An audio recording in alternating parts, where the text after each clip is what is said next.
So I thought I'd start the video here because I quite like that view. Well, I very much like that view of Sheffield in the background. I mean, Sheffield City Council have destroyed this area. But anyway, that's not what we're here to talk about.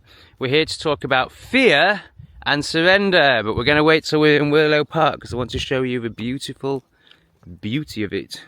Alright, so we're approaching Willow. I'm going to take you through some beautiful sights.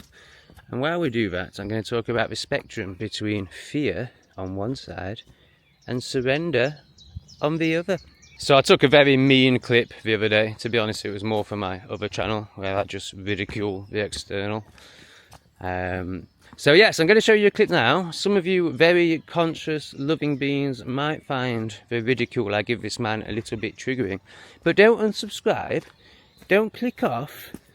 Hear the explanation afterwards. Hear where the fearful part of me is that creates a reaction like this. Oh wow, look at this dude. Wow, can you imagine 5 years on still wearing a mask outside? Wow, oh bless him. So yes, pretty mean. Why do I react like that when I see something so ridiculous? I mean, I could give all sorts of external reasons and excuses. But ultimately, I think it comes down to a part of me, an inner child part of me, that hasn't been seen, or doesn't feel like it's been seen, doesn't feel like it's been recognised. And when I delve into this, the only place I can really get to, I mean, many traumatic schooling experiences where, you know, I was selling sweets or Beanie Babies or drugs eventually in school. But before the last part, and teachers would do me down, you know, like teachers basically always told me that I was going to be nothing. And I was just like, no, I'm going to be a millionaire. And then when I started selling stuff, you know, they saw it as a problem. Obviously, you know, the drugs, fair enough. But, you know, when I was just selling sweets in school, you know, they used to call my parents and be like, oh, it's against school policy. And my parents would be like, well, he's showing entrepreneurial skills. Like, isn't this something you should be supporting? Credit to my parents. There's this part of me that as a child felt very, very unseen. And essentially, I think it comes back to, well, look at this. Oh, gosh, I need to give that a sniff. Oh, that smells so good. These gardens are just fantastic. Unfortunately, we have people in them right now, but they are wonderful volunteers that make the garden so fantastic. Thank you for all you do. I love this space you create. Thank you very much. Oh, it's amazing what you do. Hi there. So yes, I think the part of me that feels unseen by my parents, so, you know, a part of me that believes it's very wise, a part of me that believes I hold an intuition, a knowing and a wisdom that my parents don't, and a part of me that is incredibly frustrated when they don't listen to me, i.e. don't take certain medical interventions, and then they do.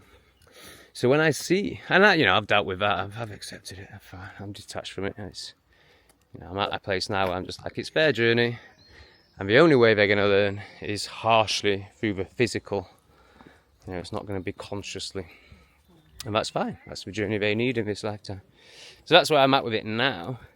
But I think when I see someone like this, you know, someone who's so in fear that he's trying to control the air around him. Anyway, we'll get into that in a minute.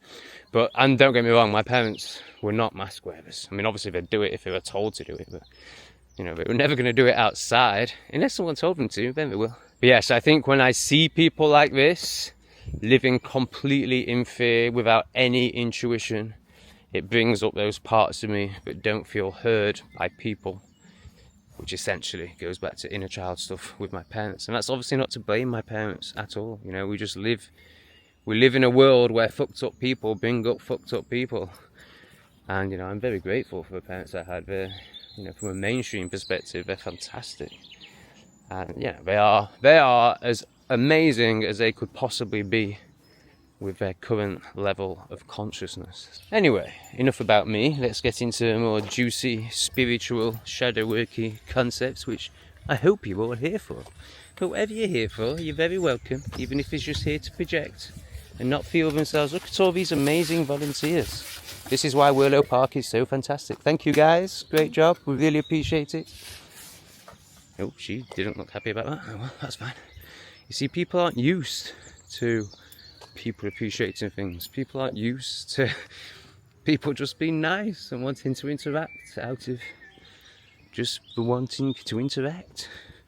Anyway, what we're going to talk about: fear, surrender, the opposite sides of the spectrum. So this man is living. So where does fear come from? Where does the need to control life come from? Where does unconsciousness come from? Where does thinking that you are the self that has this one life and you have to do all you can to protect it, to the point where you're standing at a bus stop with a mask double strapped over your head? It comes from deep disconnection. It comes from deep disconnection of what is, of God, of consciousness, of the universe, of self. That deep disconnection leads to a delusion that you are basically the result of a big bang, to want to put it better, that you are a coincidence. You know, we believe in coincidences in this world instead of synchronicities. There's no such thing as coincidence. Everything's predestined. Everything's already planned, and there's very little you can do about it. You can lean into it or lean out of it and take a few more lifetimes if you want. Maybe, possibly, or not even, I don't know. But it's gonna happen. What you've come here for is gonna happen. So this man is, in that video, he's fully resisting. He's in absolute resistance. He's in so much fear of surrendering, of feeling, that he's had to go into a world of complete intellectual, of complete mind, of controlling, to the point where he's literally trying to control. He's so distrusting of this life. And when I say that, it all just goes back to God. You know, learning to trust, obviously it's stages, and at first it's going to be worldly things, like people, for example. But ultimately, it all just goes back to whether you trust God or not, or the universe, or whatever your framing is. That's what all this goes back to. He is so far from that. He is so far from trusting anything outside of himself. But he's actually had to make a God out of the TV, and out of the government, and out of the newspapers. Hence why he's just so conditioned. So conditioned. I mean, I think people like this are now, they think they're conscious, don't they? Because they think that the government is lying to them about COVID being less serious than it is. And they think that it's still this terrible, scary thing that we all need to mask up for. Margot likes to have a little drink and splash here. Oh, go on, Margot. Oh, go on. She gets super excited in water. Bless her. Oh, Margot, we're going to miss each other, aren't we, darling? So yeah, this man is the perfect example of somebody who is trying to control his existence, and all that is ever going to do is leave you being a retard, as this man so clearly. I mean, I just can't think of anything more retarded than thinking you need to protect yourself against the air. Now, yes, I know there's geoengineering, yes, I know there's loads of crazy things, but again, you've just got to trust. You've just got to trust that there's something higher than all that working for you. And like I do, you can take iodine tablets and you can do physical things, but ultimately I'm just like, this ain't going to touch me if God doesn't want it to. You know, this isn't, there will be, you know, energetically where I'm at, I believe I'll be clearing out all the crap that they're spraying in the skies and putting in our food, but obviously it's wise to avoid it as well. Hence why I'm leaving and going to South America, and I'm only going to eat real beef. Yummy. Yeah, this man has spent his whole life trying to control outcomes, living in intense fear. And you know what? I can almost guarantee, I feel very confident in saying, that this man will end up dying of cancer. He will end up dying of his dis-ease. Look at the spelling of disease. His dis-ease, which then manifests into disease, because he's not feeling, he's not processing, he's not releasing emotion, energy in motion. He's not allowing any of that to flow, and of course he's not allowing his consciousness to flow. So it's quite ironic, but actually makes total sense, that actually what we resist is what's going to get us. So the guy's obviously a complete hypochondriac, so scared of this virus, not that they don't even exist. It's just so foolish. In the air, that he's wearing a mask to protect his health, which obviously just on a 3D scientific level is the opposite of protecting your health. You know, it's your exhalation system. It's your way of getting rid of all the crap. Can you imagine he's just constantly rebreathing in all the crap? And it's just, on every level, on, you know, from a conscious level to a pleb level, it's absolutely ridiculous. Unless you're just in complete fear. And what that does, complete fear, it does this to the nervous system. You know, it totally contracts everything internally, all your energetic pathways, you know, they're all completely contracted. So then you end up living a very contracted existence. The external will always reflect the internal. And this is why I talk about surrender so much.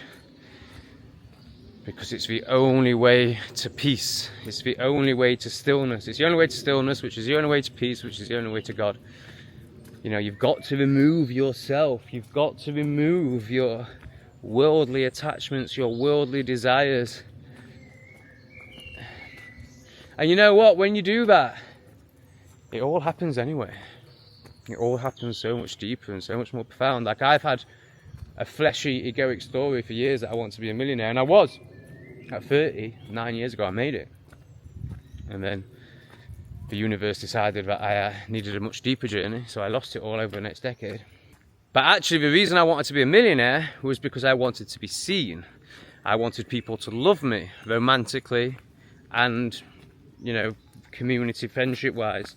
I wanted to be a leader. I wanted to be a superstar.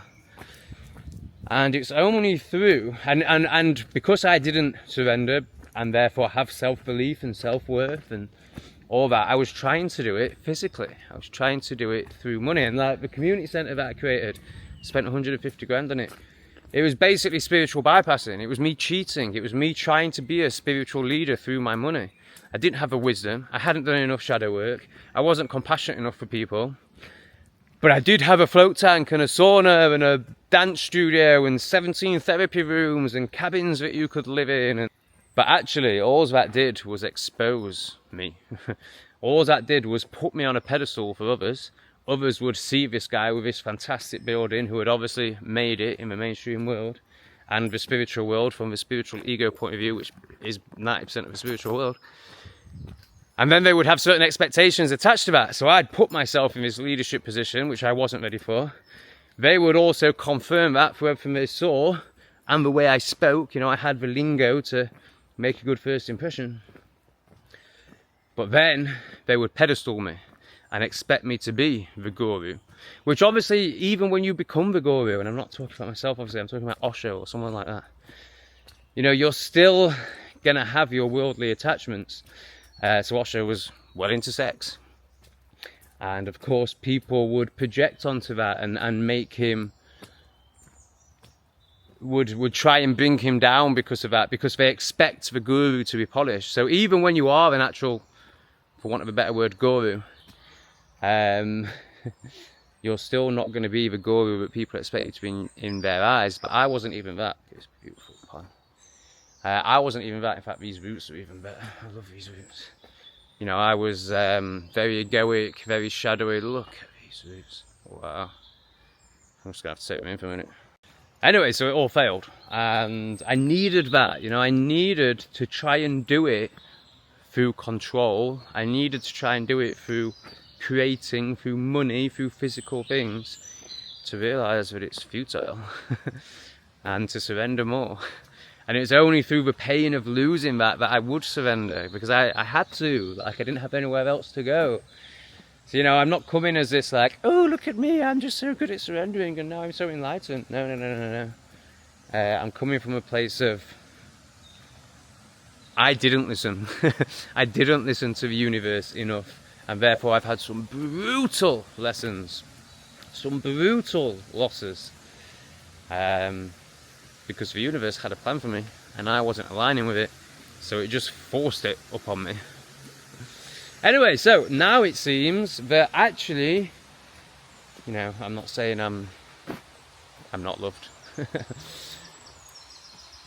But actually everything that I dreamed of and was trying to create through the ego, through control, through wealth accumulation, is actually now coming to fruition. Like, now that I've let all that go and I have no desire for it anymore, I have no external attachment gripping me, and going through a process of believing I'm a peasant and that I'll never amount to anything again, and creating a YouTube channel, the other one that's got a lot more subs on it, through desperation, essentially, through an egoic need to control my reality that manifested as a story of I need to earn an income.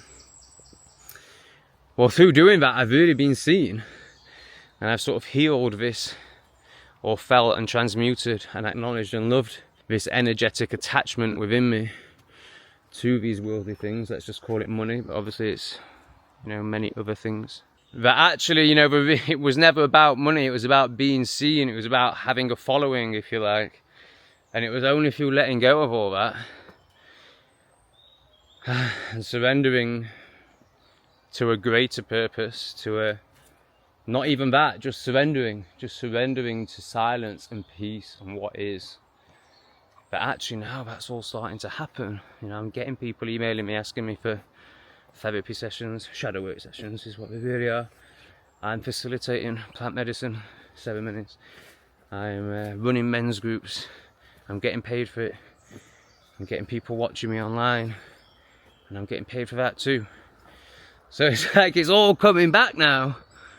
Now that I've released it, but it's coming in a really authentic, healthy, just universe providing kind of way, which, to round it up and go back to the original point, is the complete opposite of Mask Man.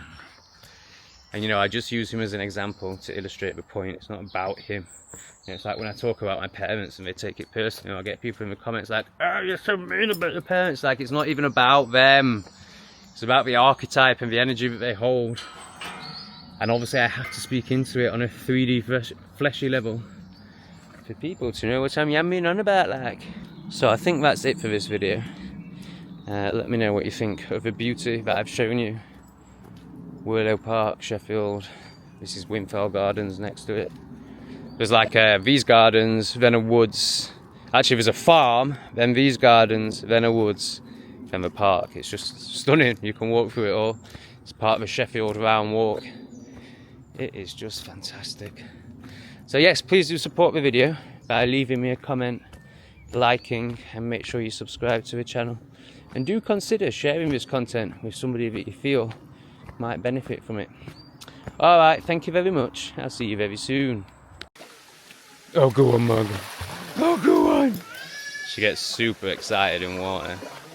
Bless her. Oh, Margaret, we're going to miss each other, aren't we, darling?